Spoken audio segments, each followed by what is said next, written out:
સ્વામિનારાયણ હરિ. વચનામૃત સારંગપુરનું બીજું. ભગવાનને વિશે હેત થવાનો પ્રકાર.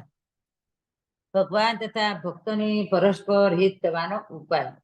સ્વામિનારાયણ હરિ. સંવત 1877 ના શ્રાવણ 6 દિવસ શ્રીજી મહારાજ ગામસી સારંગપુર મધ્યે જીવા ખાચરના ઓરડાની વસરી પર ઢોલિયો બિછાવ્યો હતો. તે ઉપર ઉત્તરાદે મુખારવિંદે વિરાજમાન હતા અને શ્વેત પાગ મસ્તક પર બાંધી હતી તથા શ્વેત પસેડી ઓઢી હતી તથા શ્વેત કેશ પહેર્યો હતો ને પોતાના મુખારવિંદની આગળ મુનિ તથા દેશના હરિભક્તની સભા ભરાઈને બેઠી હતી. પછી શ્રીજી મહારાજ મુનિ પ્રત્યે બોલ્યા છે, માહોમાઈ પ્રશ્ન ઉત્તર કરો. પછી સ્વયં પ્રકાશાનંદ સ્વામીએ પ્રશ્ન પૂછ્યો છે, ભગવાનના ભક્તની ભગવાનની મૂર્તિમાં અતિશય હેત એ પ્રકારે થાય. પછી તે પ્રશ્નનો ઉત્તર મુનિએ માહોમાઈ કરવા માંડ્યો, પણ થયો નહીં. પછી શ્રીજી મહારાજે તેનો ઉત્તર કરવા માંડ્યો છે. સ્નેહ તો રૂપે કરીને પણ થાય છે, તથા કામે કરીને પણ થાય છે, તથા લોભે કરીને પણ થાય છે, તથા સ્વાર્થે કરીને પણ થાય છે, તથા ગુણે કરીને પણ થાય છે. તેમાં રૂપે કરીને જે સ્નેહ થાય તે તો જ્યારે તેના દેહમાં પિત્ત નિસરે અથવા કોઢ નિસરે ત્યારે સ્નેહ થયો હોય તે નાશ પામે છે. તેમજ લોભ કામ ને સ્વાર્થે કરીને જે હેત થઈ હોય તે પણ અંતે નાશ પામે છે. અને જે ગુણે કરીને સ્નેહ થયો હોય તે તો અંતે રહે છે. જય સ્વામિનારાયણ. પૂર્ણ પુરુષોત્તમ ભગવાન શ્રી સ્વામિનારાયણ સ્વતઃસિદ્ધ નારી મહામુક્તરાજ બાપાશ્રી અનાદિ મુક્તરાજ નારાયણ મામા તથા લીલામાસી સર્વે સંતો હરિભક્તોના ચરણોમાં કોટાન કોટી વંદન સ. જય સ્વામિનારાયણ. આ સભામાં જોડાયેલા સર્વે મુક્તોને હેતપૂર્વક જય સ્વામિનારાયણ સ વંદન. વતનામૃત સારંગપુરને બીજું. પહેલો પ્રશ્ન તો સાવ બધાને સમજાયું જ છે કે ભગવાનની મૂર્તિમાં હેત કયા પ્રકારે થાય. આ સંસારમાં આપણને બધાને હેત હોય, પણ દરેકના હેતની પાછળ એક સ્વાર્થ છુપાયેલો હોય. આપણને માણસમાં હેત હોય, માણસને પશુમાં હોય, પશુને માણસમાં હોય. પણ આપણે સૂક્ષ્મ નજર કરીએ તો દરેક પાછળ આપણો સ્વાર્થ હોય. અહીંયા કીધું કે રૂપે કરીને તો આપણે કોઈનું સગપણ કરેલું હોય, સરસ રૂપાળાને એવું જોઈને બધું કર્યું હોય, એકાએક દાઝી જાય આખા શરીરે અને કૃપવાન થઈ જાય તો પછી એ તૂટી જાય ને આપણે એને રાખીએ ખરા. લગ્ન પછી તો કદાચ આપણે કમ્પલસરી હોય, પણ પહેલા આપણે ટ્રાય હોય ત્યાં સુધી તો છૂટવા મથીએ જ. પછી કે કામે કરીને તો એ તો સ્ત્રી પુરુષને એકબીજાને એવી રીતે હોય. લોભે કરીને આપણને લોભ હોય, આપણું કોઈ સર્વિસ કરતું હોય, બોસ બહુ જ ખરાબ હોય, પણ પગારની લાલચ અહીંયા આપણે રહીએ છીએ સ્નેહ કરીને, કારણ કે આપણો પગાર છે. એમ સંસારમાં આપણે દરેક જગ્યાએ જ્યાં જ્યાં બંધાયેલા છે બધે આપણા સ્વાર્થે કરીને બંધાય. તો ભગવાનમાં જો આપણે એવું જોઈએ તો પછી ભગવાન તો બધી લીલા કરે. દિવ્ય ચરિત્ર હોય અને પ્રાકૃત ચરિત્ર પણ હોય. એ તો હારે ભાગે બીએ બધું કરે. પણ જો ગુણે કરીને એકવાર જાણ્યું કે લીમડો તે લીમડો, તો પછી એમાં ગમે તેવી લીલા, ગમે તેવા ચરિત્ર, ગમે તે જોઈએ તો આપણને એમાંથી જે આપણું ભાવ છે એ ભાવ ઓછો ન થવો જોઈએ. ઉલટો દિવસે દિવસે વધુ ને વધુ બળવત્તર બનવો જોઈએ. ત્યારે એને કહેવાય કે સાચો આપણને એમાં પ્રેમ છે, સાચી આપણી લગાવ છે, હેત છે. તો ભગવાન કે ભગવાનના ભક્ત સાથે હેત કરવું તે ગુણે કરીને કરવું. બાકી બીજા બધા જે કામ ક્રોધ લોભ એવા કોઈથી કરવું નહીં. જય સ્વામિનારાયણ. ત્યારે શ્રીજી મહારાજ પ્રત્યે સોમલા ખાચર બોલ્યા છે, એ તે ગુણ કિયા ઉપરલા કે મહિલા. પછી શ્રીજી મહારાજ બોલ્યા છે, ઉપરલે ગુણે શું થાય? એ તો વચને કરીને, દેહે કરીને, મને કરીને જે ગુણ હોય ને તે ગુણે કરીને જે થયું હોય તે નથી નાશ પામતું. જય સ્વામિનારાયણ.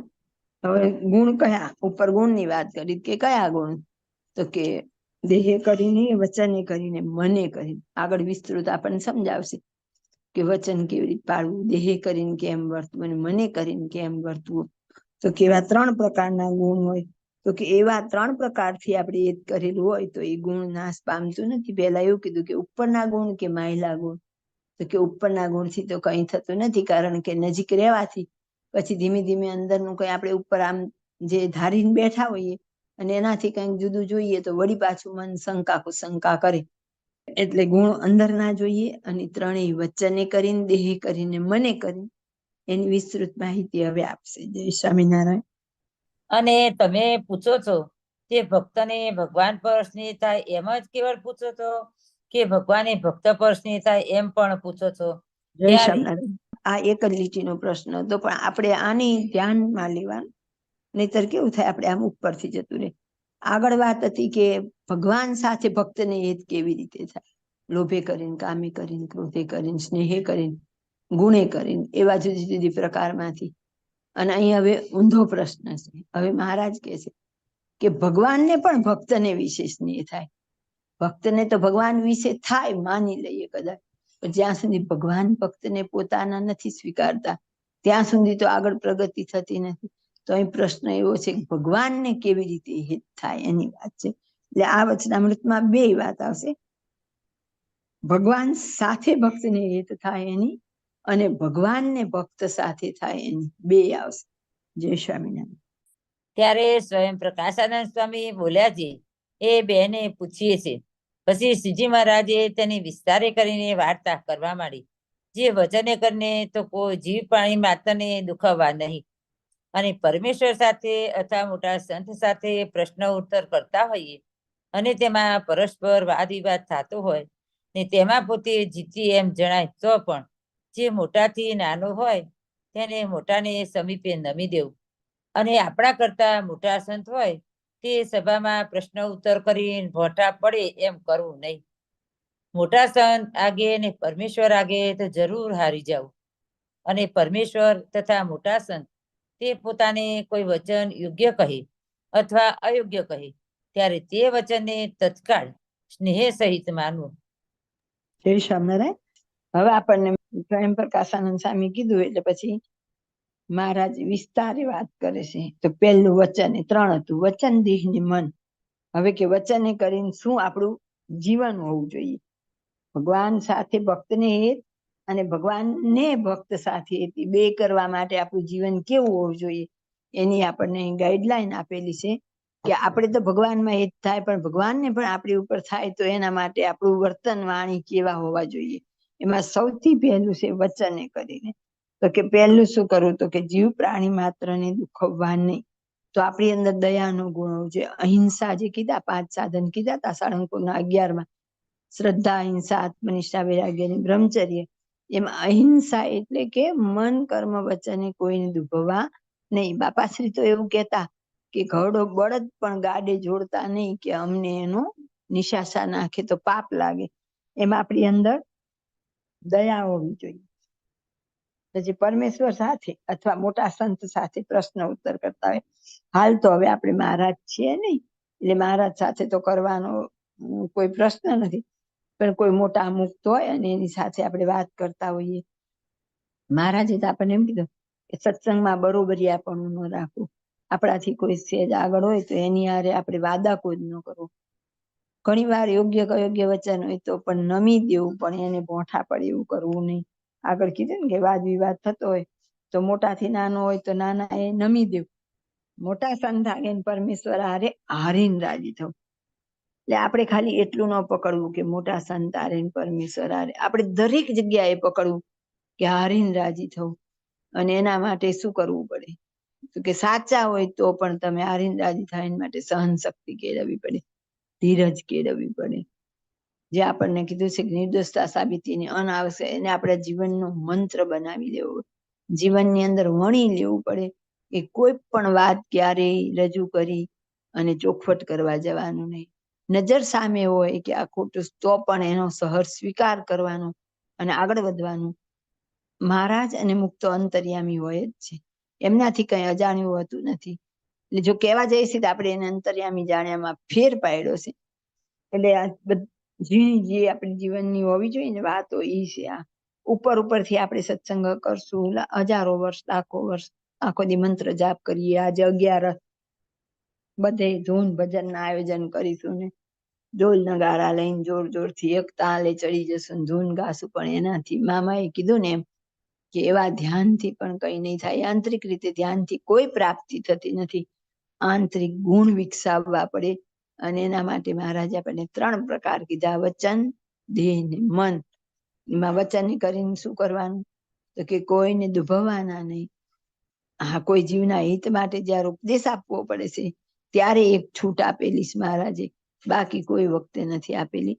અને આવી રીતે મોટા હોય એની આગળ આપણે ધારો કે વાતચીત થતી હોય, આપણને ખબર હોય કે આનો જવાબ આમ નહીં આમ છે, તો પણ આપણી શું ફરજ આવે છે કે આપણે મૌન રહેવું.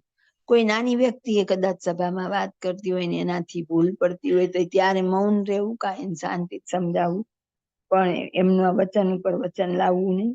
અને કે યોગ્ય કહે અથવા અયોગ્ય વચન કહે તો તત્કાળ માનવું. એટલે બાપાશ્રીની વાતમાં આપણને એમ કીધેલું છે કે યોગ્ય વચન ને અયોગ્ય શું? મોટા વળી કોઈ આપણને ક્યારે અયોગ્ય વચન કહે ખરા? તો કે મોટામાં રહીને બધું ક્રિયા કરનારા મહારાજ હોય. હવે ક્યારેક આપણને એક ક્રોધનો ભાવ પણ બતાવે, તો એ જયારે ક્રોધે કે ગુણે મૂળ કોઈ પણ ગુણમાં આવીને ઉપદેશ કરે ત્યારે એને અયોગ્ય વચન કહેવાય. તો કે ત્યારે પણ આપણે શું કરવું? તો કે આપણે તો એ વચનને શ્રદ્ધાપૂર્વક માથે ચડાવવું. ત્યારે તો હાજ પાડવી, મારાથી આ થાયું છે કે નથી થાયું એનો વિચાર કરવાનો રહ્યો. હવે આગળ પછી મહારાજ આપણને સમજાવશે. જય સ્વામિનારાયણ. તેમાં યોગ્ય વચન હોય તેમાં તો આશંકા થાય નહીં, પણ કોઈ અયોગ્ય વચન કહ્યું હોય ને તેમાં આશંકા થાય એવું હોય તો પણ તે સમાને વિશે તો ના પાડવી નહીં, એ તો હા જ પાડવી. અને એમ કહેવું, જી મહારાજ, જેમ તમે કહેશો તેમ હું કરીશ. અને તે વચન પોતાની મનાય નહીં એવું હોય તો પરમેશ્વર તથા મોટા સંત તેની મરજી હોય તો તેમને હાથ જોડી ભક્તિ સહિત એમ કહેવું, જી મહારાજ, તમે જે વચન કહ્યું તે તો ઠીક છે, પણ આટલી મને તેમાં આશંકા થાય છે. એ પ્રકારનું દીન થઈને વચન કહેવું. અને જો પરમેશ્વરની મરજી ન હોય તો તેમને સમીપે રહેતા હોય જે મોટા સંત તથા હરિભક્ત તેમને આગે કહેવું. જે આવી રીતે પરમેશ્વરે વચન કહ્યું છે તે તો મને માનવામાં આવતું નથી. પછી તેનું મોટા સંત સમાધાન કરી તથા પરમેશ્વર આગે કહીને એ વચનનું સમાધાન કરાવી. પણ પરમેશ્વરે વચન અયોગ્ય કે યોગ્ય કહ્યું હોય તે સમયે ના પાડવી નહીં. એવી રીતની યુક્તિએ મોટાના વચનને પાછું ઠેરવું, પણ કહ્યું ને તત્કાળ ના પાડવી નહીં. એવી રીતે તો વચનને ગુણે કરીને વર્તવું. પછી તે ભક્તને ઉપર પરમેશ્વર તથા મોટા સંત તેને સ્નેહ થાય છે, અને તે ભક્તને પણ ભગવાને વિશે દ્રઢ સ્નેહ થાય છે. હવે જય દેહને સ્વામિનારાયણ. હવે કે છે યોગ્ય કે અયોગ્ય વચન જયારે કે તો કે એ વખતે તો આપણે હાથ પાડી દેવી, ત્યારે આપણે ના પાડવી. આ જેટલું બોલવું સહેલું છે ને, વાંચવું નહીં એટલું વર્તવું સહેલું નથી. કે ત્યારે હાથ પાડી દેવી.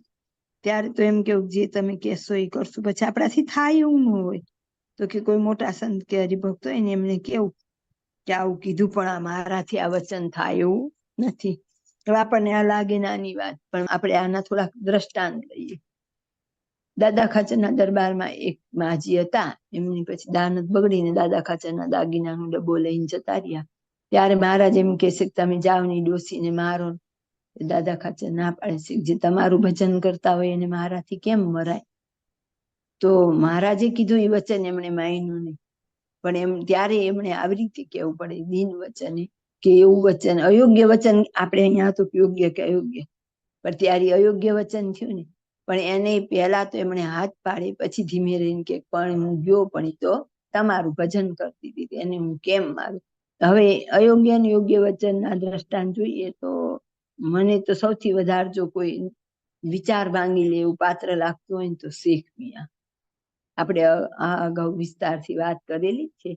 તો પણ આપણે તો શું હોય, ભગવાનને ભગવાનના ભક્તના ચરિત્રને વાગોડવાના હોય કે સમય આવે ત્યારે આપણને એમાંથી બોધપાઠ મળી રહે. અને આ બધા તો નજર સમક્ષ રાખવા જેવા દ્રષ્ટાંત છે.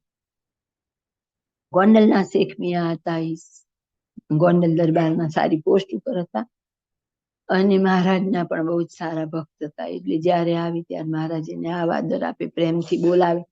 એ સ્વાભાવિક છે કે બીજા બધા હોય એમને ગમે નહીં, અને એવું થાય કે આ મુસ્લિમ છે અને એને બહુ મહારાજ વધારે પડતું ધ્યાન આપે ને એવું.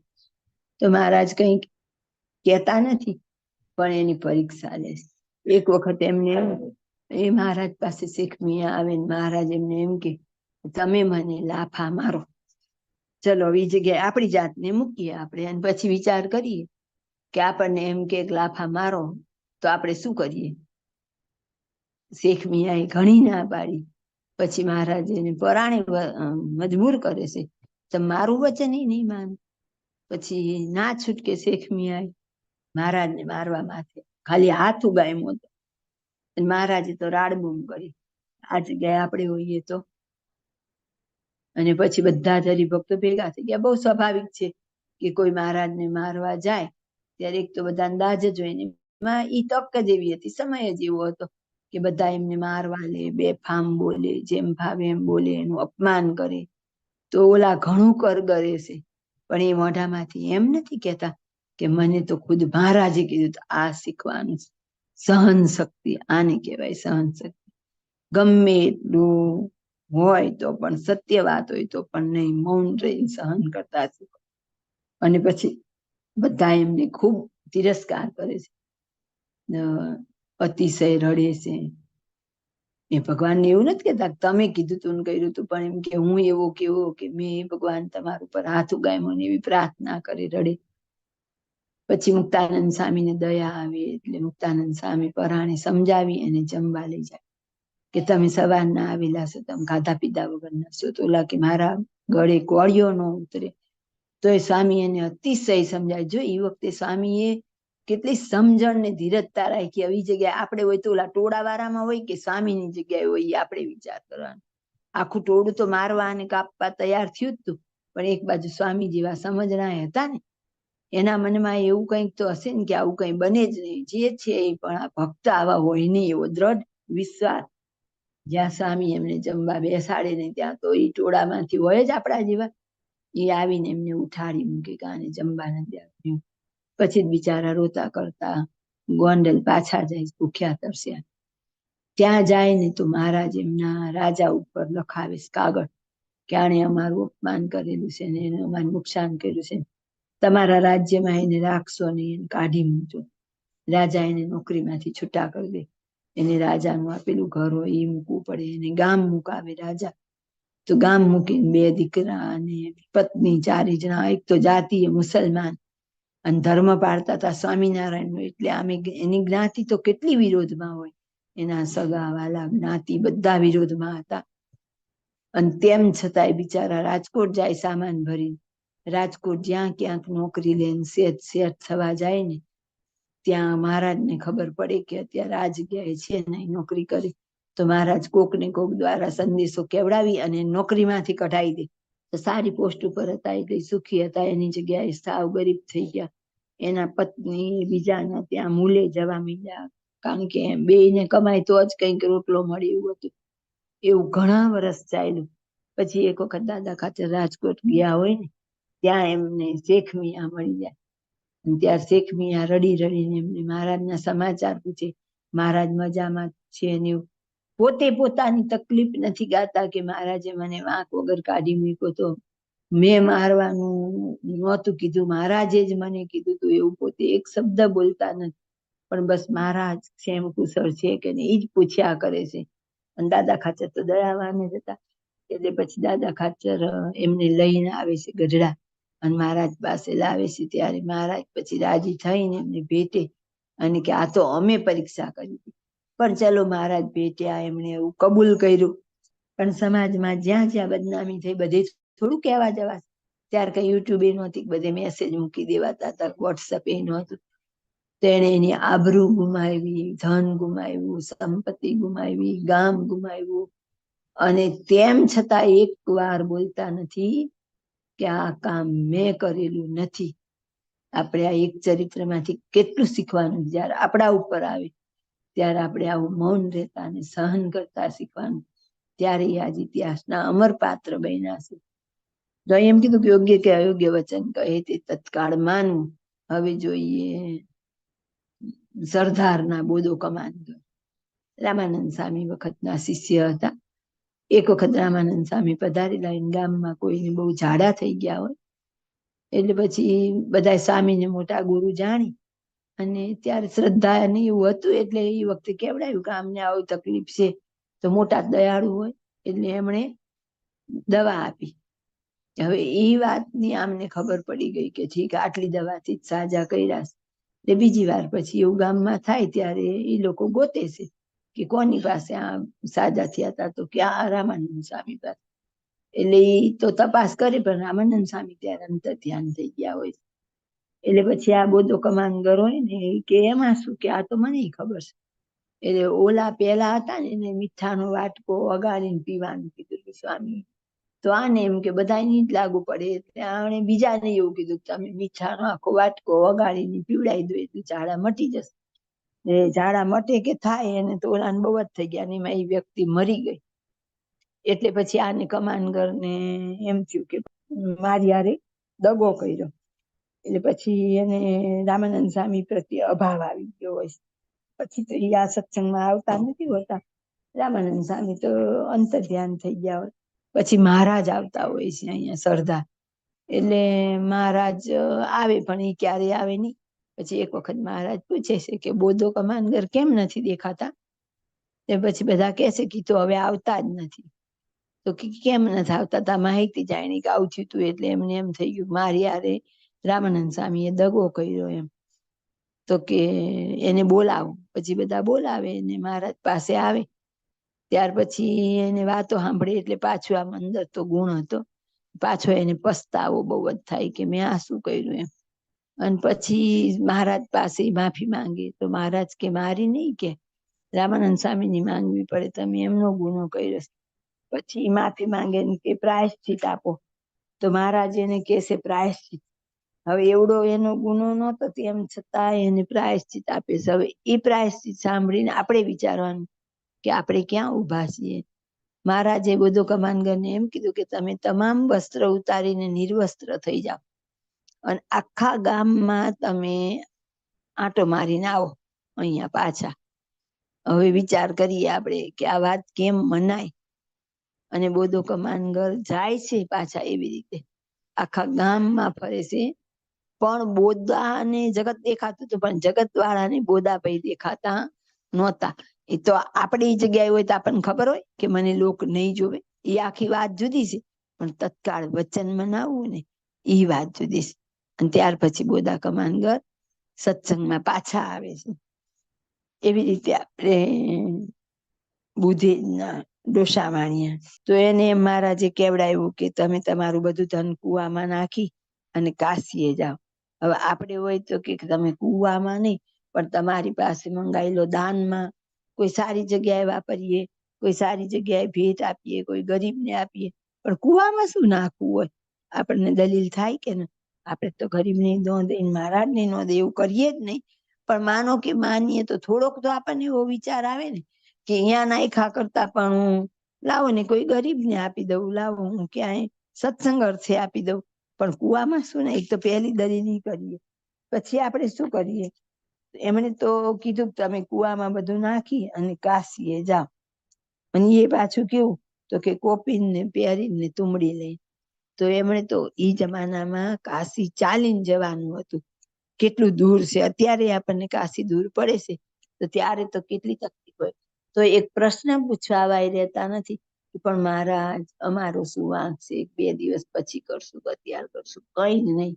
મહારાજે કીધું એટલે તરત જ બધું ઉતારી અને એવું કોપીને એવું ધારણ કરી લીધું અને એ નીકળી ગયા. ત્યારે આપણને ખબર પડી કે આ બધા વચન માનવા સહેલા નથી હોતા. એવી રીતે બ્રહ્માનંદ સ્વામીએ વડતાલનું મંદિર બાંધ્યું અને ત્યારે એમના ગામ બાજુ બધી દુષ્કાળ હોય છે. એ બાજુથી માણસો અહીંયા મજૂરી કરવા માટે આવેલા હોય.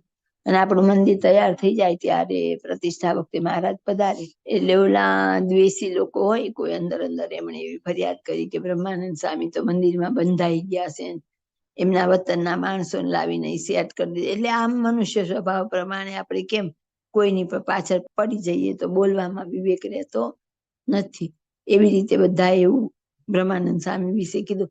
એટલે મહારાજે તો જેવો સમય પૂરો થયો ને કઈ કીધું જ નહોતું બ્રહ્માનંદ સ્વામી. અને તરત જ કહી દીધું કે તમે મારી હારે હાલો. હવે એ જગ્યાએ આપણે હોઈએ તો પણ ઓલા કડિયાના પગાર કેટલા ચૂકવવાના, હું તો મારી જાતને જ મૂકું, પણ આ કામ અધૂરું છે મારા સિવાય કોઈને ખબર નથી, તો એ કરશે કેમ ને કરાવશે કેમ? પણ એવું નથી કર્યું. એ બધાએ પોતાના જીવન ન્યોછાવર કરેલા છે અને તરત જ બ્રહ્માનંદ સ્વામી પછી નીકળી જાય છે મહારાજની સાથે. ને પછી તો જે એમ કે થવું હોય થાય મંદિરનું. હવે એ જમાનામાં પૈસા નહોતા પાસે, એક તો સંપ્રદાય પાસે, અને ત્યારે એમણે તૈયાર કરેલું હોય અને ત્યારે આવું થાય તો એ કેટલી અઘરી વાત છે એ આપણે વિચારવાનું. પછી એવી રીતે જોઈએ, ઈશ્વર સ્વામી જેતલપુરની મહંતાઈ હતી, વૃંદાવન સ્વામીને ધોળકાની મહંતાઈ હતી, અને ઘનશ્યામ જીવન સ્વામીને અમદાવાદ મંદિરની મહંતાઈ. અમદાવાદ મંદિર એટલે આપણું આમ જોઈએ ગાદીના બધા સ્થળો હોય એમાં સૌથી મોટું કહેવાય, અને તોય તે એના મહંત હતા. અને બાપાશ્રીએ ત્રણેયને એટલું જ કીધું, શું કરવા આવ્યા છો, શું થાય છે, ધ્યાન કરો છો. તો ઓલા લોકો તો વહીવટમાં કામમાંથી નવરા નથી હોતા, એટલે કે થાય તો કરીએ, બાકી ન થાય. બાપા પછી ત્રણેયને એમ કે છે કે તમારે તમારા જીવનું રૂડું કરવું હોય તો પેલા તો 3 જણા મહંતાઈ મૂકી દો. મહંતાઈ એટલે તો અત્યારે એના માટે કદાચ કેટલાય ખેલાઈ જતા હશે. ના, ત્રણેય મહંતાઈ મૂકી દીધી અને આજીવન પછી ભગવાન ભજી છે. ત્યારે આપણે એ વિચાર કરીએ કે આપણે કોઈ થોડોક પગાર સારો હોય છોકરાનો તો એમ ન થાય કે હવે બહુ થોડુંક ભેગું થઈ ગયું, હાલો એ મૂકીને આપણે આ કામ કરીએ. જયારે આગળના બધા ભક્તોએ તો તનની, ધનની કે મનની એકેયની અપેક્ષા રાખ્યા વગર સત્સંગ કરેલો, અને આ બધા કેવા વચન પાડ્યા. ભુજના સુંદરજીભાઈ હતા, તો સુંદરજીભાઈ રાજાના દીકરાના લગ્ન હોય છે, એમાં જાનમાં ગયા હોય, ત્યાંથી મહારાજને મળવા ગયા હોય, તો મહારાજ ત્યાં એમને એમ કહેશે કે આ બધું મૂકો ને તમે કંથાની ધારણ કરીને સાધુ થઈ જાઓ. આપણને કોઈ ઓચિંતું કે તો અત્યારે જ આપણે જેટલા બેઠા છે એમાંથી કદાચ હશે 90% એવા, પણ બાકી નાને કઈ કેવું સાધારણ વચન કીધું હોય તો કઈ મનાય ખરું? એકે વચન મનાય નહીં. ને વચન બધા જ પાડવા અઘરા જ હોય છે, પણ જો આવી રીતે સમજણે કરીને સત્સંગ કરેલો હોય તો આપણે પાછા ન પડીએ. એ આપણે એવા કેટલાય પડી ગયા એના દ્રષ્ટાંત જોયેલા જ છે કે આ બધાએ કદાચ દિવસ આખો રહ્યા હોય ને સાંજે ચાંદ્ર એક ચાણા જેવું ભાંગી ગયું હોય, પણ ગમે એમ મન ડગી ગયું હોય ખરું. તો કે આવા આપણી પાસે એવા કેટલા બધા થઈ ગયા કે જેમણે આવી રીતે વચન પાડીને બતાવ્યું. દાદા ખાચરને મહારાજ એવું કહેતા કે આ ઘડાની અંદર તમે કોળું નાખો તો લગભગ બધાને ખ્યાલ આવે કે આની અંદર જવા માટે જગ્યા કેવડી જોઈએ. તોય તે મહેનત કરે છે. બીજા બધા હસી મજાક કરે, દાદા આ શું કરો છો તમે, ઘડામાં કોળું જાય? તો કે અત્યાર તો નથી જતું અને મને આવડત નથી એટલે ન જાય, પણ મહારાજે કીધું છે એટલે જાય. હવે આપણે આવી વાત માનીએ ખરા? તરત એમ કે લે આ પણ આમાં જાય, કેવી વાત કરો છો. એ વખતે આપણને યાદ હોવું જોઈએ મારે બોલવાનું નથી, એ સ્પષ્ટ આપણી અંદર હોવું જોઈએ. નાનામાં નાની વાત હોય તો મોટા સુધી પહોંચાડવી કે મહારાજ કે મુક્તોને કેવું આણે આમ કર્યું. ના, એ કઈ જ ન કરાય. આ બધાના જીવન જોઈએ ને ત્યારે આપણે તો હજી કઈ જ નથી એમ. પછી મામા એ અમૃત સાગરમાં છે કે એક હરિભગત હતા, એને એવું કીધું કે તમે મારી એક વાત માનશો?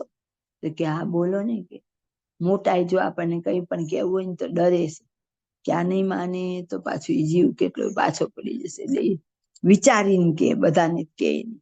પછી કે હા મામા બોલો ને. કે તો કે તમારા દીકરાની બહુ પથારીમાં છે, એની સેવાનું કામ તમે ઉપાડી લો.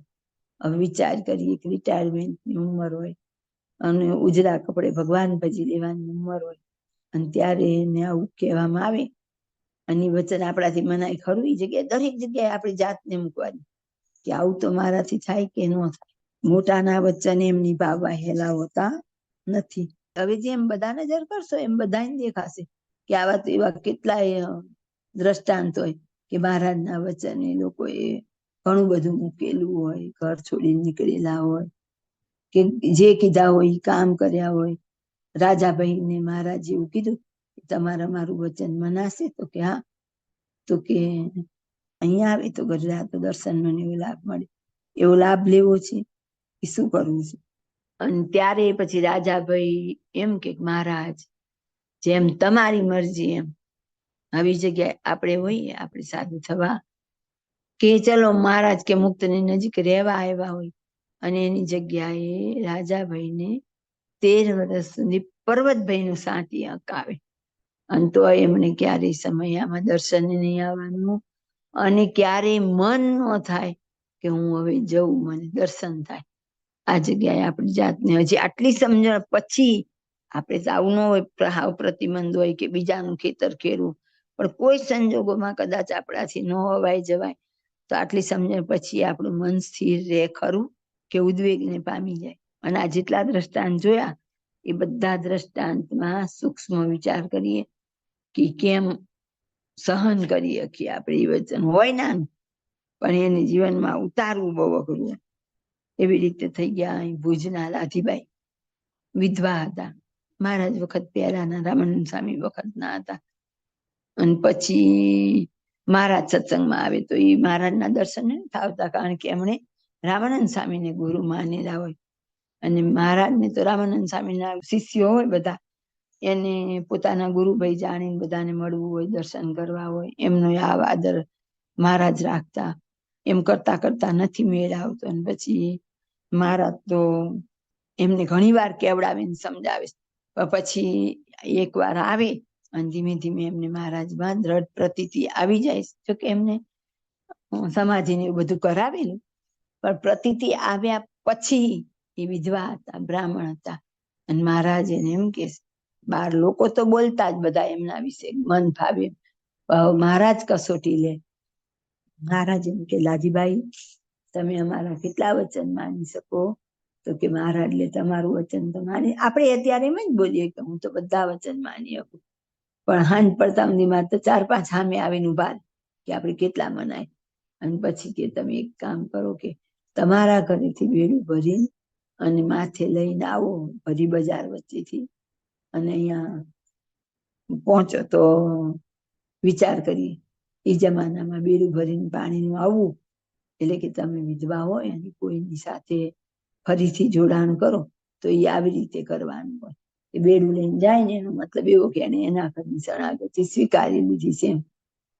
હવે એક રામાનંદ સ્વામીના શિષ્ય હોય એટલે મહારાજથી મોટા હોવાની તો પૂરી શક્યતા, અને તો પણ મહારાજ એમને ભરી સભા વચ્ચે બોલાવે અને ભરી સભા વચ્ચે જે પહેરેલા હોય એવા જ કપડે આવે અને પછી એમનું ધીમે ધીમે પલટાય. તો આવા વખતે આપણને આપણી જે નિષ્ઠા છે ને એની ખબર પડે. ત્યાં સુધી ન પડે. મહારાજ કે અહીંયા વચને કરીને, દેહ કરીને, મને કરીને 3 રીતે જ અમારે માનવાના વચન. એમાં આપણને પેલું વચને કરીને કેમ મનાય શીખવાડી દીધું. હવે સાચું જીવનમાં વિતરૂપ નહીં, એના માટે દરેકે પોતપોતાની રીતે અંદર તપાસવાનું અને એ પ્રમાણે આપણું જીવન બનાવવાનું. જય સ્વામિનારાયણ. હવે દેહને ગુણે કેમ વર્તવું? તો પોતાના દેહમાં જો કઈ ઉન્મત્તપણું જણાય તો ભજનમાં બેસવે કરીને અથવા ચાંદ્રાયણ વ્રતે કરીને દેહને નિર્બળ કરી નાખવું. પછી તેને દેખી તેના દેહની મોટા સંત અથવા પરમેશ્વર ખબર રખાવે તો ભલે, પણ પોતાને જાણે દેહનું યત્ન કરવું નહીં. તથા દેહ કરીને ભગવાનની ને ભગવાનના ભક્તની ટેલ ચાકરી કરવી. એવી રીતે જ્યારે દેહને ગુણે કરીને વર્તે ત્યારે તેને દેખી તે ઉપર પરમેશ્વર ને મોટા સંત તેને સ્નેહ થાય છે, અને એ ભક્તને પણ ભગવાને વિશે પ્રીતિ થાય છે. જય સ્વામિનારાયણ. 3 હતું, વચને કરીને, દેહે કરીને, મને કરીને. હવે દેહે કરીને, તો કે દેહે કરીને એટલે શું? તો કે ભજનમાં બેસીએ, ચાંદ્રણ કરીએ, એમ નિર્બળ કરી નાખવો. એ તો બધું કરવું, જપ તપ વ્રત, પણ મોટા સંત અને પરમેશ્વર એ એવું કરે કે એની ખબર તો મોટા સંત ને પરમેશ્વર રખાવે. પોતે દેહનું એવું ધ્યાન રાખે નહીં, એટલે કે દેહનું જતન કરે નહીં. અને દેહે કરીને ભગવાન અને ભગવાનના ભક્તની ટેલ ચાકરી કરે. એકલા ભગવાનની નથી કીધી, પાને પાને આપણને ભગવાન અને ભગવાનના ભક્તની કીધી છે. તો પણ આપણી મહદ અંશે જિંદગી જતી રહી, આપણને આ વાત સમજાણીએ નહીં, અને સમજ્યા પછી હજી આપણે જોઈએ એવો લાભ લઈ શકતા નથી. તો કે અહીંયા ભગવાન અને ભગવાનના ભક્ત બેયની જરૂર છે. એવી રીતે જયારે દેહને ગુણે કરીને વર્તે ત્યારે પરમેશ્વર ને સંત છે એને તે એ ભક્ત ઉપર એ જ થાય. ભગવાનને તો ભક્ત ઉપર થાય જ, પણ હવે જે એમના ગુરુ હોય એમને પણ એ જ થાય. એટલે 2 પ્રકારનું થયું, દેહે કરીને અને વચને કરીને. અને હવે આપણે જોઈએ મને કરી.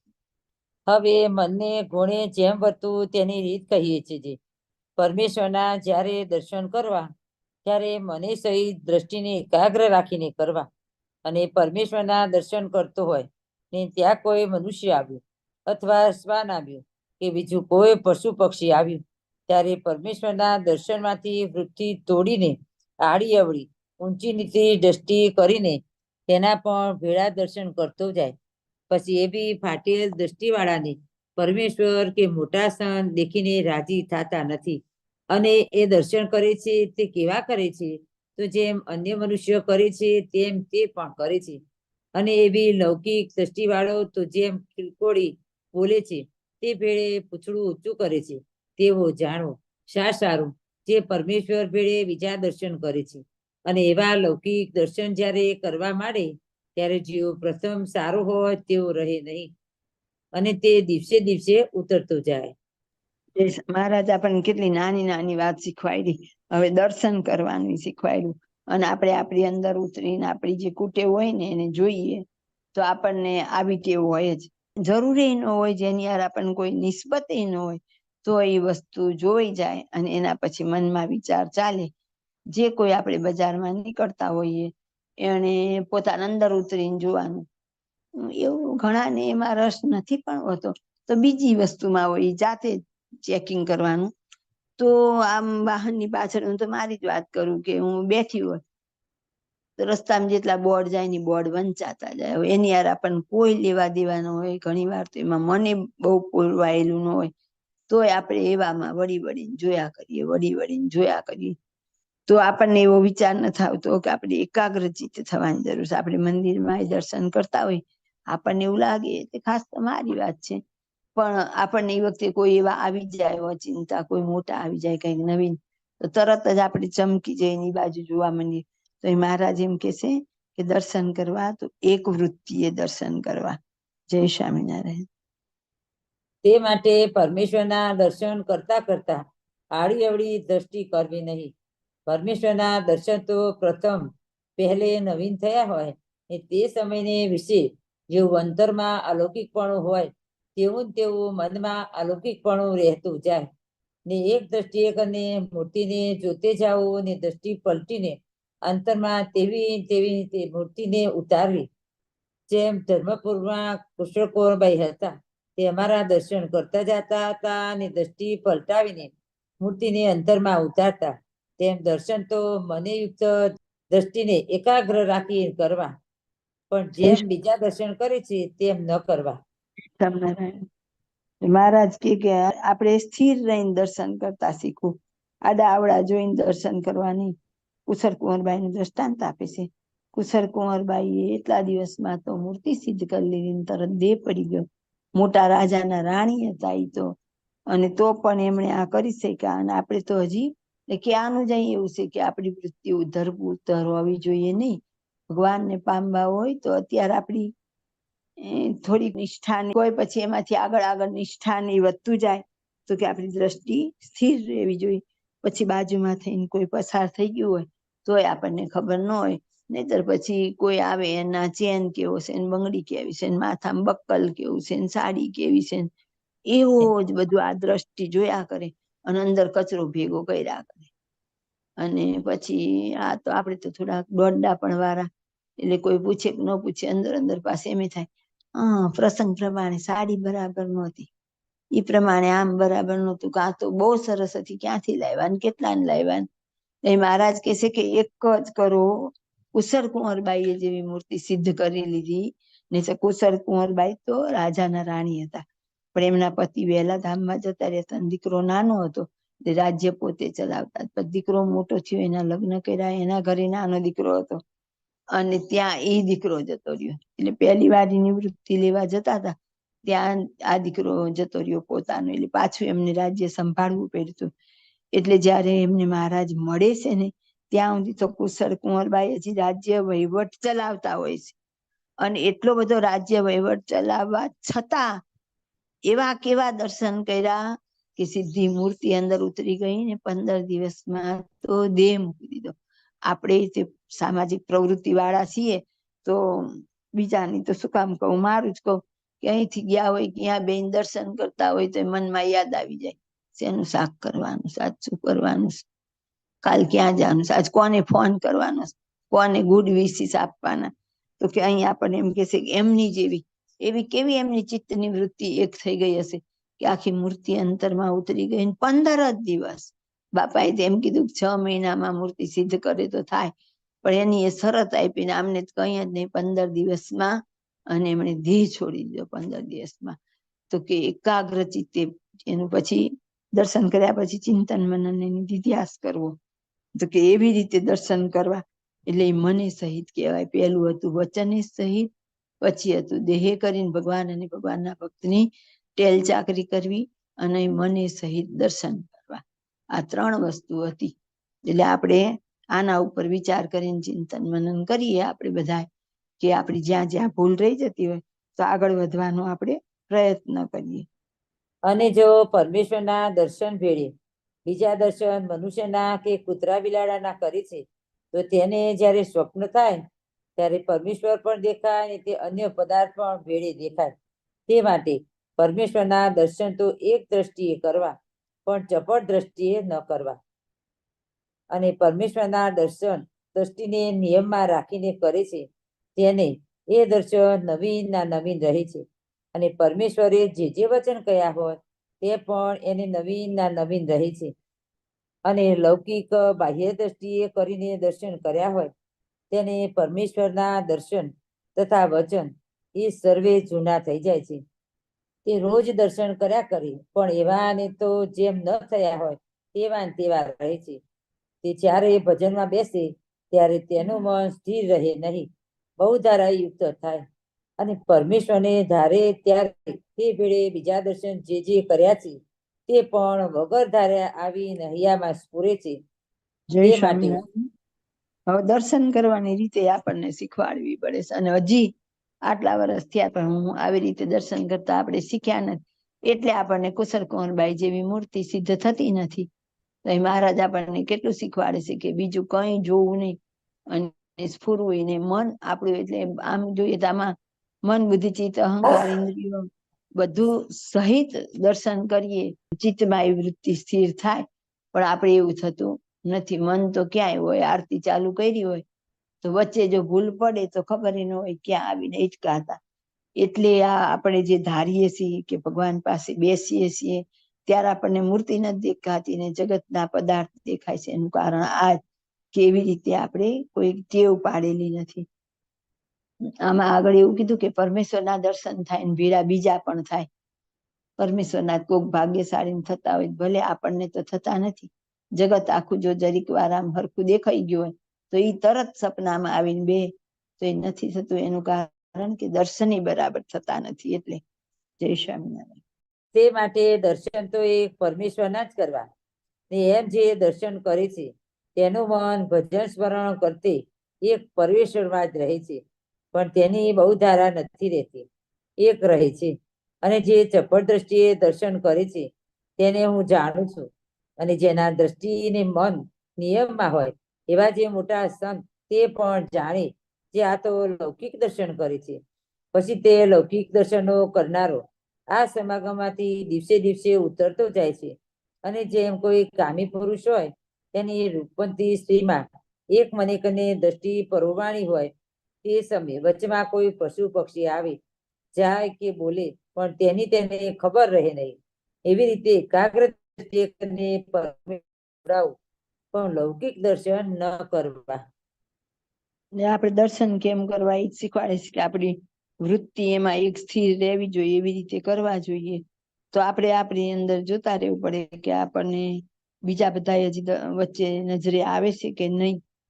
અને અહીંયા આપણને દ્રષ્ટાંત આપી દીધું કે જેમ કોઈ કામી પુરુષનું સ્ત્રીમાં મન હોય, આપણે આ ન જોઈએ. ધારો કે તો ક્રિકેટ મેચ જોવા બેઠા હોય કોઈ જેન્ટ્સ કે બાળકો કે ત્યારે કેટલી એમની વૃત્તિ અંદર સ્થિર હોય કે પછી એ લોકોને અહીંયા આપણે નીકળીએ કઈ કહીએ, કોઈ પૂછે એને કઈ કામ માટે તોય ખબર ન હોય, એમની થાળીમાં વધારે આપી દઈએ તોય ખબર ન હોય, થાળીમાંથી લઈ લઈએ તોય ખબર ન હોય. બસ એટલું જ ખાલી એકાગ્રચિત જો મહારાજમાં થાય ને તો એટલું તો કાફી થઈ જાય. પણ ઓલામાં બધી વસ્તુમાં એવું ચિત્ત ચોટે જગતની બાબતમાં, અને આ બાબતમાં પરમેશ્વરમાં એવું જોડાતું નથી. એટલે અહીંયા આપણને એમ કીધું એકાગ્ર દ્રષ્ટિએ કરીને પરમેશ્વરમાં જોડાવું, પણ આવી રીતે અધર પધર વૃત્તિ રાખીને દર્શન કરવા નહીં. જય સ્વામિનારાયણ. ત્યારે નિર્વિકારાનંદ સ્વામી આશંકા કરી કે હે મહારાજ, અમારે તો દેશ દેશમાં મનુષ્ય આગળ વાર્તા કરવી પડે, તેને કરીને મનનું એકાગ્રપણું રહેતું નથી. ત્યારે શ્રીજી મહારાજ બોલ્યા છે, મનુષ્ય આગળ વાર્તા કરવી તેની તો મેં આજ્ઞા આપી છે, પણ અહીં મૂર્તિના દર્શન મેલી બીજા દર્શન કરવા એવી કે દિવસ અમે આજ્ઞા આપી છે? એમ કઈ વળી વાર્તા કરવા લાગે છે. પ્રથમ જ્યારે મૂર્તિના દર્શન થાય છે ત્યારે એને કેવું અલૌકિકપણું રહે છે, તેવું ને તેવું અલૌકિકપણું તો રહે જો મને સહિત દ્રષ્ટિ એક પરમેશ્વરમાં રાખે.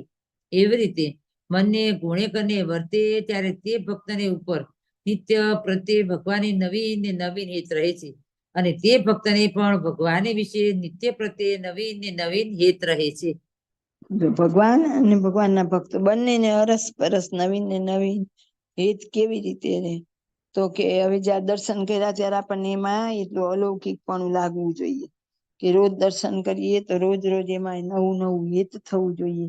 એવી રીતે આપણને સમજાવી દીધું કે વચને કરીને, દેહે કરીને, મને કરી અને ભગવાનમાં કેમ જોડાવું તો આપણી આગળ પ્રગતિ થાય. જય સ્વામિનારાયણ. અને વળી નેત્ર અને સ્ત્રોત એ બેને તો વિશેષ કરીને નિયમમાં રાખવા. શા સારું? જ્યાં ત્યાં કાયમ વાર્તા થતી હોય ને તેને સ્ત્રોતની વૃત્તિ દ્વારા તણાઈ જઈને સાંભળીએ તો તે સર્વે ગ્રામ્ય શબ્દ ભજનમાં બેસે ત્યારે સાંભળી આવે છે. અને ફાટેલ નેત્રની વૃત્તિએ કરીને જે રૂપ જોયું હોય તે સર્વે ભજન કરતા સાંભળી આવે છે. તે સારું. એ બે ઇન્દ્રિયોને તો અતિશય નિયમમાં રાખવા. અને નેત્રની ને સ્ત્રોતની વૃત્તિ જ્યારે મૂર્તિના દર્શન કરતા હોઈએ ને મૂર્તિને મેલીને અન્યમાં તણાય તો તેને એમ ઉપદેશ દેવો છે, હે મૂર્ખ, તું ભગવાન વિના અન્ય રૂપને જુએ છે કે પરમેશ્વરની વાર્તા વિના અન્ય વાર્તાને સાંભળે છે, તેમાં તુને શું પ્રાપ્ત થશે? અને હજુ તુને સિદ્ધ દશા તો આવી નથી. જે જેવું તું ચિંતવીશ તેવું તુને તત્કાળ મળે. શા સારું? જે હજી તો તું સાધક છું, માટે જે વિષયને તું ચિંતવીશ તે વિષય મળશે નહીં. અને ઠાલા વલખા કરીને પરમેશ્વરને શા વાસ્તે મેલી દે છે? અને કઈક જો તુને અલ્પ વિષય મળશે તો તેના પાપમાં યમપુરીનો માર ખાતા ખાતા અંત નહીં આવે. એવી રીતે નેત્રને અને સ્ત્રોતને ઉપદેશ દેવો. જય સ્વામિનારાયણ. હવે અગત્યનું વાત આપણને સમજાવે છે. આપણી મારી ખાસ આટલી ઉંમર જતી રહી સત્સંગમાં, તો આપણે વિચાર નેત્ર અને સૂત્ર બેને વિશેષ નિયમમાં રાખવા. આંખથી આપણે જે કંઈ જોઈએ છીએ આપણી અંદર જતું રહેશે, અને અત્યારે કદાચ વિસરાઈ જાય ને તો એ ગમે ત્યારે ક્યાંક ધાર કે કોકને જોઈએ ને તો આમ અંદર ઊંડી ઊંડી તપાસ કરે, ક્યાંક જોયેલા છે, યાદ આવતા નથી, ક્યાંક જોયેલા. અને પછી જયારે એને જપીએ ને હોય યાદ કરે, છૂટકો કરીએ એને યાદ કરીએ, પછી એને બહાર કાઢીએ ને પછી સામે વાળાને કહીએ ને એને યાદ ન હોય તો એને પાછું યાદ કરાવવાના પ્રયત્ન કરીએ. કેટલી લાંબી પ્રોસેસ હાલે ને આપણે આડા નવડા જોતા જઈએ. એટલે એક તો આંખે કરીને જે તે જોવું નહીં, મૂર્તિ સિવાય એટલે સંસારમાં છીએ તો કઈ બધે ભટકાઈને હાલવું એવું નથી કરવાનું, પણ જેમાં રસપૂર્વક આસક્તિપૂર્વક નથી જોવાનું. આપણે જે અત્યારે ઝૂમમાં મૂકીએ છીએ ઓલા નાના કટકા, એમાં ગોપાળાનંદ સ્વામી વાળું ભાઈનું દ્રષ્ટાંત મૂકેલું હતું ને, કે એ ગોપાળાનંદ સ્વામીના શિષ્ય હતા. એ ગોપાળાનંદ સ્વામીની પાછળ પાછળ ચાલ્યા ગયા અને રસ્તામાં સ્વર્ગ આવ્યું અને જોવા રહી ગયા અને સ્વામી આગળ નીકળી ગયા. એમાં આપણને એવું શીખવાડ્યું કે આ તમે બીજું બધું જોવા રહેશો ત્યારે આવું જ થશે. તો કે અહીંયા આપણને એટલે ખાસ કીધું નેત્રને અને શ્રોત્રને. શ્રોત્ર એટલે કાન. તો કે કાનમાં પણ બિનજરૂરી શબ્દ પડવા દેવો નહીં. જો નેત્રને કાબુમાં ન રાખવાથી જો નેત્રના હિસાબે કોઈ પડ્યું હોય તો એવા દ્રષ્ટાંત જોઈએ સમાજમાં કે કોઈ એવી સ્ત્રી જોઈને એમાં એનું મન આસક્ત થયું. મહારાજની સાથે એક એમનો પાળો રહેતો હતો સેવામાં, અને સભામાં એક નાગરાણી બાઈ આવ્યા અને એનું રૂપ જોઈને એનું મન આસક્ત થયું અને મહારાજ એને માણકીનો વછેરો કરીને જન્મ લેવડાવે છે. એક દ્રષ્ટિ જ ગઈ ને. પછી આપણે કોઈની યાદ હોય તો ઝાંપડી વાળું એક દ્રષ્ટાંત આપેલું કે એક શેઠાણી હોય છે એની પોતાના ઝરૂખામાં સાંજે બેઠા હોય નીચે એક વાંસળી વેચવા વાળો આવે અને એટલા મીઠા વાળી સરસ વાંસળી વગાડે. એની વખતે બહારનો માહોલ એ સરસ હોય અને એકદમ ઓલીને આમાં કેવું જે વસ્તુમાં એકાગ્ર વૃત્તિ થાય ને એ ચોટે. બાકી તો આપણે જગત આખું કેટલું જોઈને જતા જ હોય. હવે આપણે સ્વાભાવિક ઘરમાં બેઠા છીએ, ટીવી ચાલુ છે, અહીંયાથી હરીએ ફરીએ છીએ અને કોઈ આપણને પૂછે કે કેટલો સ્કોર થયો તો આપણને જો રસ નહીં હોય ને તો ખબર નહીં હોય કે કેટલા રન થયા હશે ને કેટલા નહીં. અને રસ થયા હશે તો આખી દુનિયાની ખબર હશે. એટલે એ જે મન વગર જો એ ટીવી સામે આપણે કદાચ બેઠા છીએ અને ત્યાંથી નીકળ્યા છીએ પણ નજર ગઈ પણ મન ન ગયું એટલે એ આપણને કઈ અસર કરે નહીં. એમ આ બધી વસ્તુમાં આપણું મન ન ભેળવવું. આમરને કીધું છે ને અમે નિર્વાસનિક થઈને ભગવાનના ભક્તને ભજવા. તો કે સંસારમાં રહ્યા છે ને કઈ કરવું પડે ભલે પણ કોઈમાં આસક્તિ નહીં. પણ એ આસક્તિ ટળે ક્યારે, આસક્તિ કહેવાય કોને, એ ટળવા માટે શું શું ઉપાય કરવા એ તો આપણે કોઈને જોવું જ નથી. એટલે આપણી કોઈ વિષય છે ને એ ટળતા નથી. તો કે સ્તોત્ર, તો કે શબ્દ સાંભળીને પડ્યા હોય એવા કેટલાય ચડ્યા હોય અને કેટલાય પડ્યા હોય. ધારો કે દ્રૌપદી શબ્દ હતો કે આંધળાના આંધળા હોય તો શું થયું, આવડું મોટું મહાભારત ખેલાઈ ગયું, કેટલાય નાશે થઈ ગયો, આખું કૌરવ કુળનું નિકંદન નીકળી ગયું. એટલે એવો કોઈ નબળો શબ્દ સાંભળવામાં આવે. આમ તો અત્યારે સારું એટલે ભગવાન સંબંધી નહીં પણ જગતની રજોગુણ વાળી તમોગુણ વાળી વાતો હોય એવી સાંભળીએ તો પણ આપણને નુકસાન કરે. આપણું અંતઃકરણ આખું દોડી નાખે. ભાઈએ જેમ કીધું કે રજોગુણ તમોગુણ વર્તે ત્યારે ધ્યાન ન કરવું અને સત્વગુણ વર્તે ત્યારે ધ્યાન કરવું. તો સત્વગુણ વર્તે ક્યારે, એક તો વર્તે એવો છે અને એમાં રજોગુણ તમોગુણ આવે અને ધીમે ધીમે ટાળવાની કોશિશ ન કરીએ તો સત્વગુણ વર્તે નહીં, ધ્યાનમાં કોઈ દી બેસાય નહીં અને જે કરવાનું છે કામ તો ઊભું જ રહી જાય. એટલે ક્યાંય આમ દરેકે પોતાના આમાં જેને આગળ વધવું હોય ને એ આવા અખતરા કરવા કે કોઈ આપણી આમ થોડોક અમથો રાગ દ્વેષ હોય, નણંદ હોય કે કોઈ બેન હોય અને ધીમે ધીમે કોઈની જોડે વાત કે ઈશારા કરતા હશે ને અને જો આપણે જોઈ ગયા સાંભળી ગયા તો ઓલા બોયલા કઈ હોય પણ આપણને એ શબ્દ આપણો જ ગોઠવાઈ જાય અને એમ જ થાય કે આ બધું મારા વિશે જ વાતો કરી અને એમાંથી તો બસ ચાલે તે કેટલું ચાલે. એ આપણને ખબર નથી કે શબ્દ અંદર જઈને કેટલું ઝેરનું કામ કરે છે. એટલે મહારાજે આપણને ખાસ ચોખવટ કરી કે નેત્ર અને સ્તોત્ર બેને વિશેષ નિયમ. તો કદાચ આપણે નેત્રને તો આડું અવડું ન જોવા દઈએ પણ વાત સાંભળવામાં તો આપણે એક્સપર્ટ જ છીએ. કે કોઈક ધીમી ધીમી વાત કરે તો એમ જ થાય મારી જ વાત કરે. અરે ઘણી વાર તો શબ્દ ગોઠવાઈ જાય કે આ જ શબ્દ બોલ્યા, ખરેખર એવું બોલાણું ન હોય, આપણા મનમાં હોય ને પાકું એટલે એ શબ્દ ગોઠવાઈ જાય અને પછી એમાંથી બધું ઊભું થાય. એટલે આપણને કીધું કે આમાં ગ્રામ્ય વાર્તા આવી ગઈ, સામાજિક આવી ગઈ તો એ બે ને વિશેષ નિયમમાં રાખવા. હવે એક તો આપણે ક્યારેય સિરિયસ જ પહેલું તો કે આપણે મહારાજને પ્રસન્ન કરવાના, સાધન કરવાના જે રૂટીન કરતા હોઈએ કે વાર તહેવારે દર્શન કરવા જવું, કંઈક 5-15 રૂપિયા દાન આપી દેવું, નાનું મોટું સત્સંગમાં સેવા પ્રવૃત્તિમાં ઇન્વોલ્વ છો. પણ અહીંયા જેટલું કીધું ને એ બધું સૂક્ષ્મ છે એવું આપણે થવાનું. એવા નિર્લેપ રહીને જીવન જીવતા શીખવાનું. એટલે નજરે જોવાનું પણ જેમાં આસક્તિ ન હોય ને એને પછી કઈ વાંધો ન આવે. ઝાંપડીની વાત કદાચ આપણી અધૂરી રહી ગઈ અને સાંભળી ગઈ અને એને બીજા જન્મે ઝાંપડી થઈને આવું બોલો ઝાંપડો હતો જે નીચે આવ્યો અને બેનને બીજા જન્મે જન્મ આવ્યો કારણ કે એના અંદરથી આસક્તિપૂર્વક એ અવાજ ગમી ગયો ને એટલે એકદમ ઉભા થઈને જોવાઈ ગયો અને એને એવી ગતિ થઈ. તો એવી રીતે આપણે વિચારીને હાલવું પડે જ્ઞાન ત્યાં. તો પછી હવે નેત્રને સ્તોત્રને નિયમમાં રાખવાના છે તો પછી આપણે વગર કીધે વાતચીત તે ગ્રામ્ય ગપાટાની નો જ મારી શકીએ ને. જે તે ટીવી સિરિયલો જોવી, આજ બધા પિક્ચર જોવા, કેટલો કચરો અત્યારની પેઢી તો ભરે. કાનમાં પૂમડા આપણે ભરાવેલા હોય પણ આપણે કીર્તન કે કથા ચાલતું હોય અને લોકો તો લગભગ ના કાનમાં ભરાવેલા હોય, વાંચતા હોય તો ભરાવેલા હોય, કુવા જાય તો ભરાવેલા. તો ઓલા પિક્ચરના ગીતના અંદર ઢગલા નાખે તો આપણને એમ થાય કેદી આ ઉલેચી રહેવાશે. એટલે આપણી બિનજરૂરી વાત હોય ને તો ભલે ને કોકને કડક લાગીએ તો એ કહી દેવું, રહ્યા દે ભાઈ, આગળ તું વાત કરીશ જ નહીં, આપણે સાંભળવી નથી. પછી અત્યારે આપણા સત્સંગમાં જો રોજ કેવું કેવું બધું આવે, એવો કચરો મગજમાં નાખવો જ નહીં. એ કદાચ એ વાત ખોટી હોય અને આપણાથી દોષ પર થઈ જાય તો આપણે તો દોષી થઈ જઈએ, અને એવો હલકો દોષ પરખીએ એ દોષ આપણી અંદર પ્રવેશ કરે. એટલે એ જે કઈ ભલે કદાચ ઈ સાચું હોય 100% તો યોગ્ય નથી, પણ તો આપણે એમાં પડવું નહીં. નહીં તો આપણને તો છે ને આ બધા ખબર નથી પડતી, ક્યારે આપણો ટાઈમ એમાં જતો રહ્યો, ક્યારે આપણી અંદર કેટલો બધો કચરો ભરાઈ ગયો. એ કેટલો કચરો ભરાય, નબળી વાતનું મનન થયું ને, મામાએ આપણને ચોખ્ખી ના પાડીશ કે એવી વાતોનું મનન નહીં કરવું નહીં. બાપાએ કીધું નબળી વાતનું મનન કરવું નહીં.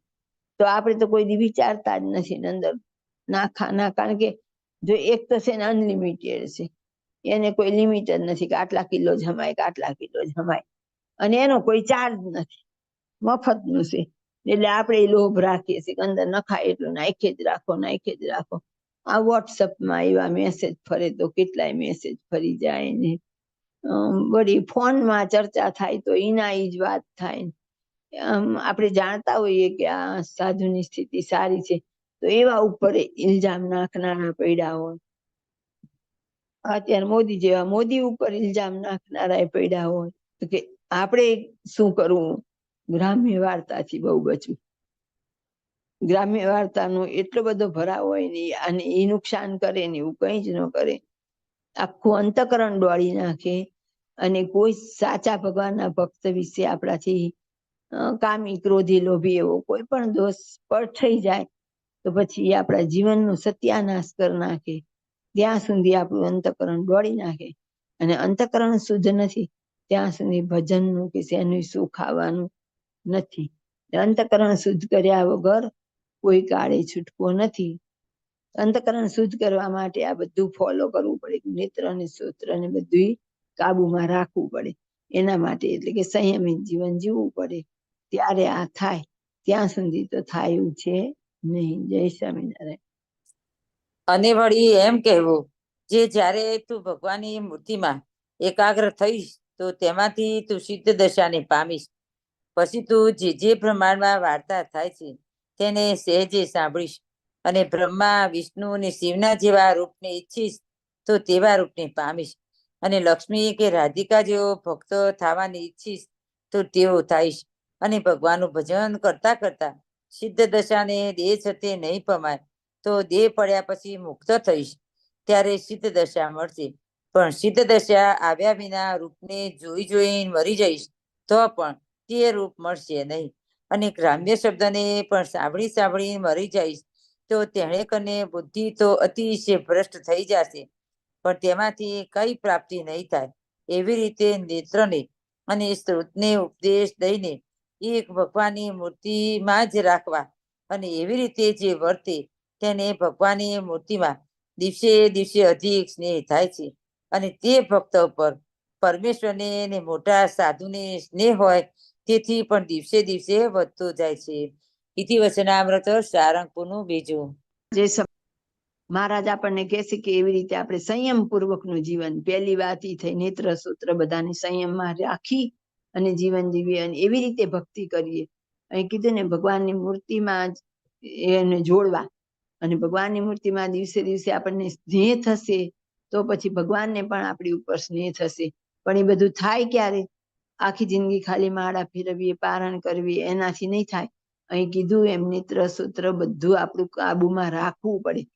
પણ આપણે તો એવું કઈ વિચારીને ઉપરથી ઘણી વાર તો એવું થાય કે મંદિર એટલે તો આપણે કઈ ઓટલા પરિષદ એવા થઈ જતા હોય.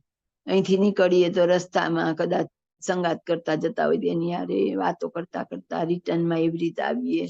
જઈએ તો ખબર પડે કે ઓલાના જોયા હતા, ઓલાન ઘરે આવ્યા લાગે છે, ઓલાનું આમ કર્યું લાગે છે. એવા ને એવા જાત જાતના વિચાર ને કેટલું અહીંયા જઈને મામાએ આપણને ના પાડી છે બોલવું નહીં, તો પણ આપણાથી બોલાઈ જાય, વાતચીત થઈ જાય. એટલે અહીંયા કીધું કે બધાને નિયમમાં રાખીને ભગવાનમાં સ્નેહ. આ તો ભગવાનમાં સ્નેહ તો ઘણા ને હોય, વાત કરતા કરતા એ રડી જાય, પણ પછી છોકરાઓની વાત કરે તો એ રડતા હોય. અહીંયા સ્નેહ હોય, ઘરવાળામાં સ્નેહ હોય, જરાક માંદા પડે ત્યાં આંખમાં આહુડા આવી જતા. તો તેવું નહીં, બધી ઇન્દ્રિયોને નિયમમાં રાખી અને ભગવાનના ભક્તમાં જ ખાલી સ્નેહ થાય એવા આપણે થઈએ ત્યારે પરસ્પર એકબીજાને બેને આપણને તો થાય, પણ ભગવાનને અને ભગવાનના ભક્તને પણ આપણા વિશે સ્નેહ થાય, એવી અહીંયા વાત હતી. જય સ્વામિનારાયણ. રહસ્યાર્થ પ્રદીપિકા ટીકામાં પ્રશ્ન 3 છે. એમાં પહેલામાં રોગ, કામ, લોભ ને સ્વાર્થે કરીને અમારે વિશે હેત કરે તે અંતે નાશ પામે છે. બીજામાં વચને, દેહે ને મને કરીને જે ગુણ તેણે કરીને અમારે વિશે હેત થઈ હોય તે નાશ નથી પામતો, અને તે ગુણે કરીને અમારે એને ભક્તને પરસ્પર હિત થાય છે, અને તે પ્રમાણે વર્તવાની ભીખથી કહી છે. ત્રીજામાં મનુષ્ય આગળ વાત કરવી, પણ અમારા દર્શન કરતી વખતે બીજા દર્શન કરવા નહીં, અને નેત્રને ને સ્ત્રોતને વિશેષ નિયમમાં રાખવા, એમ શ્રીજી મહારાજે કહ્યું છે. 4 બાબતો છે. પ્રશ્ન પહેલો. આમાં પહેલા પ્રશ્નમાં ગુણે કરીને હેત થાય તે અંતે રહે છે એમ કહ્યું, અને પ્રથમના 7માના બીજા પ્રશ્નમાં ગુણ વિચારીને હેત કરે તે હેતનો વિશ્વાસ નહીં એમ કહ્યું છે. તે કેમ સમજવું? ઉત્તર 1. આમાં શ્રીજી મહારાજનો દિવ્ય ભાવે સહિત મહિમા જાણીને હેત કર્યું હોય તે હેત શ્રીજી મહારાજના મનુષ્ય ચરિત્ર જોઈને અથવા સાંભળીને પણ ન ટળે એમ કહ્યું છે. અને પ્રથમના 57માં તો દેહ બુદ્ધિએ કરીને હેત કર્યું હોય તે જ્યારે શ્રીજી મહારાજના મનુષ્ય ચરિત્રને દેખે અથવા સાંભળે ત્યારે અવગુણ આવે ને હેત મટી જાય એમ કહ્યું છે. પ્રશ્ન 2. ત્રીજા પ્રશ્નની ચોથી બાબતમાં સિદ્ધ દશા પામ્યા પછી જે જોવાને ઈચ્છીશ અને જેવો થવાને ઈચ્છીશ તેવો થઈશ એમ કહ્યું. અને પ્રથમના 43માની પહેલી બાબતમાં ભગવાનના ભક્ત 4 પ્રકારની મુક્તિને નથી ઈચ્છતા એમ કહ્યું. તે કેવી રીતે સમજવું? ઉત્તર 2. આમાં માયામાં પ્રીતિવાળા સકામ ભક્તોને લોભ બતાવીને પગથિયે ચડાવવા કહ્યું છે. ઇતિ રહસ્યાર્થ પ્રદીપિકા ટીકા સમાપ્ત. ઇતિ વચનામૃત સારંગપુરનું બીજું થયું. સહજાનંદ સ્વામી મહારાજની જય. બાપા શ્રીની જય. સદગુરુ શ્રીની જય. સ્વામિનારાયણ ભગવાનની જય.